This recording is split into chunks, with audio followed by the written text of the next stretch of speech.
Hey everyone, it's Tim again. Episode 1.2.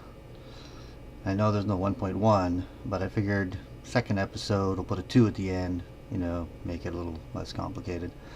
First week, still, so 1.0 seemed like a good idea for the first one, but whatever. It's the second episode. Uh, so, um, Today, I'd like to talk a little bit about WoW being a sub game and also having a cash shop. Um, I don't really have a problem with that. Um, One thing that does bother me a little bit is that there's things you can buy in the cash shop that you can't get in game without buying with real money. Being that we pay for the game when it comes out, when the expansion comes out, or whatever, and we pay a monthly subscription. I think it would be really cool if there were some way um, that they make anything that you can buy in the cash shop available somehow in the game, even if it's a really hard quest chain, or you remember the old frost saber mounts, and the a lot of different mount and stuff, or whatever you can get, rare pets, things like that. Maybe make them like really rare drops, or just difficult to get, difficult grinds, uh, something, because I just don't think it's fair that we pay, and if you want something else, then you got to pay again. Um, and but at the same time, for people who don't want to grind out things like mounts and pets or whatever, that's fine. I got no problem. Again, I'm going to go back to what I said in the first episode, if you saw it, and I'm all about Blizzard making money, you know. So I don't have too much problem with the cash shop. I mean, obviously, you know, I don't think, there'd be certain things maybe you couldn't just win in game, like a level 90, or what else, game time or anything like that. But that's could be only cash shop. But the other things like pets and mounts and stuff like that, I really think it would be really, really good if there was some way that we could get it in game. Maybe a little bit. Another. Do you remember when that first pet came out? I think some little flying thing. I can't remember what it is, but it was tradable. So you didn't really have to buy it if you didn't want to. You could get it for gold. So I think that could be one way. Again, rare drops, whatever. Just that chance. Just have that chance to get it in the game, so that you can farm, or whatever it is, grind, or just be really lucky and have that chance to get some of those pets and mounts and whatever else they put in the cash shop there. So you know, I just think it's fair, since we pay for everything, right? Um, so that's my take on subs, being a sub game. It's not a free to play game, So I think we should definitely have that opportunity to somehow get it in game. Another thing I said I wanted to talk about was the new PvP season, and you know having some new higher item level gear coming in with PvP. Wondering if that's going to affect PvE in any way.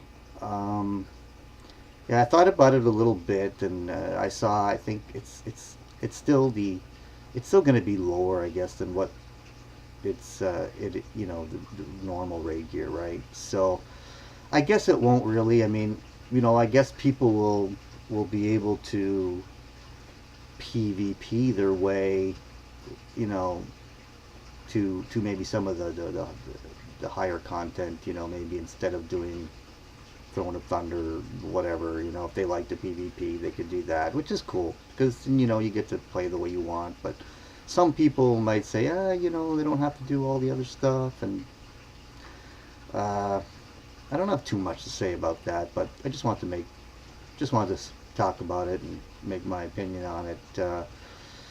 Um, yeah, it's a tough one. It's a tough one. Having another PvP season without having another raid tier. Um, and I guess, oh, one of the things that I was thinking about actually, and I've never heard anybody actually mention this. Uh, Only the problems between the eye levels of PvP gear and raid gear, and people complaining about raid gear being too good for PvP, and some PvP gear maybe being too good for PvE, and it's because everybody who really thrives in one doesn't like the idea of the other people getting better gear for not raiding or for not PvPing, depending on what side they're on, right? Um, what what I was thinking, what might be a really good idea, is what if there were two item levels on each piece of gear. So let's say you had a 553 PVE piece, right? Um, I'm sure Blizzard could, you know, do the math and figure out what the equivalent eye level would be, uh, as how it would be compared to PvP gear. So I don't know, maybe it'd be only worth like a 496 or something. I honestly I don't I didn't do the math. I have no clue, but it's something to think about, And then and it works the other way too, so that if you get like this like in this new tier, right, you're gonna get 548, I think, PvP gear. Um, so what if it had a item level of 548 PvP, but maybe it was only worth 496 or whatever of PvE. Again, I didn't do the math. I think it'd be really cool. That way, people wouldn't be getting into some of these, let's say PvP. Just example. So somebody goes in and gets all this PvP stuff, um, this kind of higher level PvP stuff, and they can get into certain content, random content that people with PvE gear with a lower level can't get in. But maybe the PvE gear that they had, even though it's lower level, might be better than that PvP gear.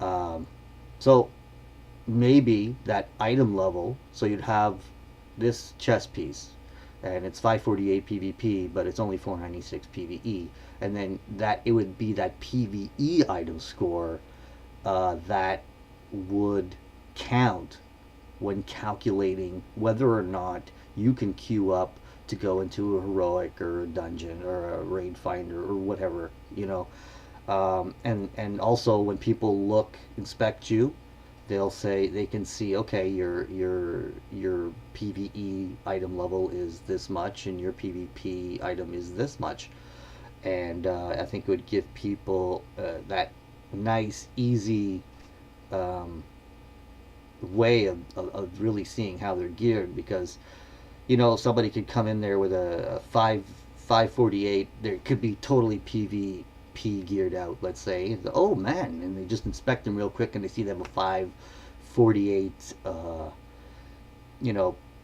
gear item level, average item level, and they go, wow, okay, cool. And then the guy comes into the raid or whatever, and DPS is lousy, you know and you realize, oh, it's not a bad player, he just got all PvP gear on. But had they had two different average item levels, then you could see right away. I think it's something for Blizzard to think about.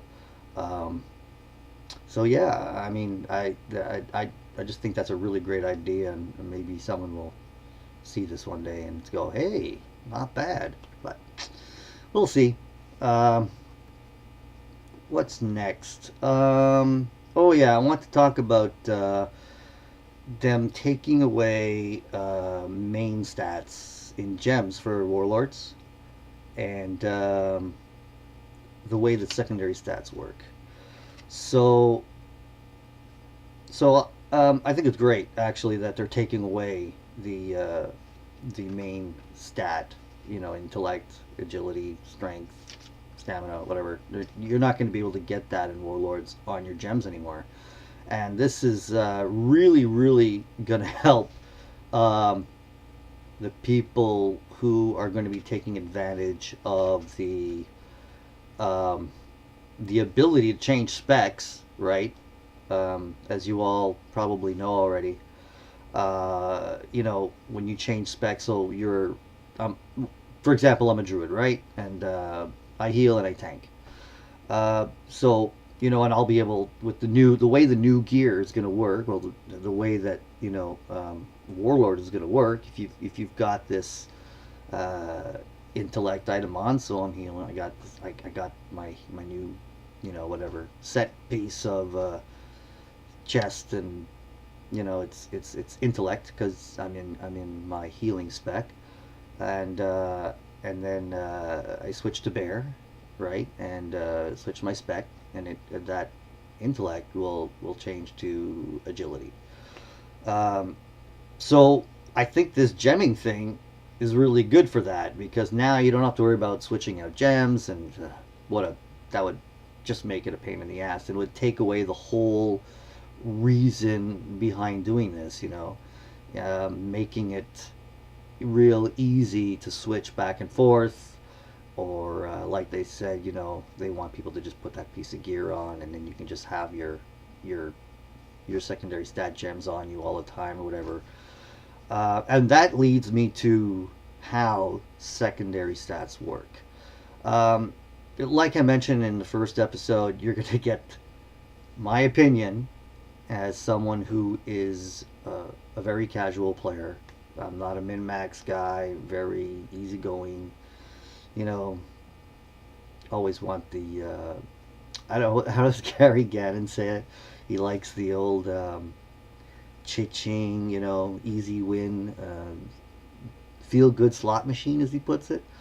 So, yeah, I'm all for it, right? Feel good. Let's feel good. So, the way that secondary stats that work, you know, you all these days is that you always have that one stat that you really really want. So, um, depending on your spec, right? So, for example, my mage is the perfect actually example of this because um I'm a frost mage mostly, and it's all about haste. So everything's haste, haste, haste, haste, haste. But if for some reason I want to switch to fire, I'd have to switch everything up to crit. And, you know, otherwise my DPS would just suffer, right? So, I I would like to see, and this again, this would really go towards their new philosophy of just getting a piece, putting it on, especially now since there's not going to be in Warlords, there's not going to be any reforging. So, you know, I think it would be really great if they I don't want to say make them totally even all the secondary stats because it would kind of make them pointless, I guess. Like, what would the point be, right, of having all these different secondary stats if they're all going to give you the same amount of DPS extra no matter which one you get? So, uh, personally, I love that, but I kind of get it. It would be kind of pointless to have all those secondary stats because if it didn't make a difference which one you got, then why bother having them at all? You know, why not just say, oh, here's one stat, you know, here's your power, and that's it, one stat, power, right? So piece comes up, more power. So, but what I'd really like to see is to just even them out a little more. so that they're not so like, I find there'd be a really big difference on secondary. Right now there's a really big difference, so like you really want to stack that haste if you're a frost mage, and you really want to stack that crit if you're a fire mage. And I don't know, it's probably the same for a lot of the other classes. Well, I get it's actually exactly the same thing for my druid, right? I'm healing, I'm tanking. The druid, resto druid, wants all the haste, and the bear wants all the crit. So when you switch that gear now back and forth, if there's really a big difference, it's gonna hurt you. So I just think, just even them out a little bit more. So you still don't have your main spec, right? You still get your main spec and try to get the best in slots for those. But at least when you switch over to your other spec, it'll still be pretty good. You know, it won't hurt you that much to switch specs. Your secondary stats aren't going to kill you. So, anyways, that's again, that's my casual look at that. Well, looks like it's about that time again. Let's see. Looks like on my next episode, what I would like to talk about is how jewel crafters and enchanters are going to make money in Warlords if there's going to be a lot less of it, right? That's because I've been hearing a lot of talk about that. I'd like to talk a little bit about nerfing the raids. Are they going to do it for Siege of Orgrimmar? We'll see. I'd like to talk about that a little bit. And with the new character models, I think I heard something. I think they were talking about they're not going to be upgrading the old gear, so you're going to have these nice new character models. If I understood it correctly, they're not going to be upgrading the graphics on the old gear. So we'll talk about that a little bit. Anyways, I got some more stuff. Maybe I'll make another episode again. I don't know. But that's what I'm going to talk about next time. But gone over my time for now.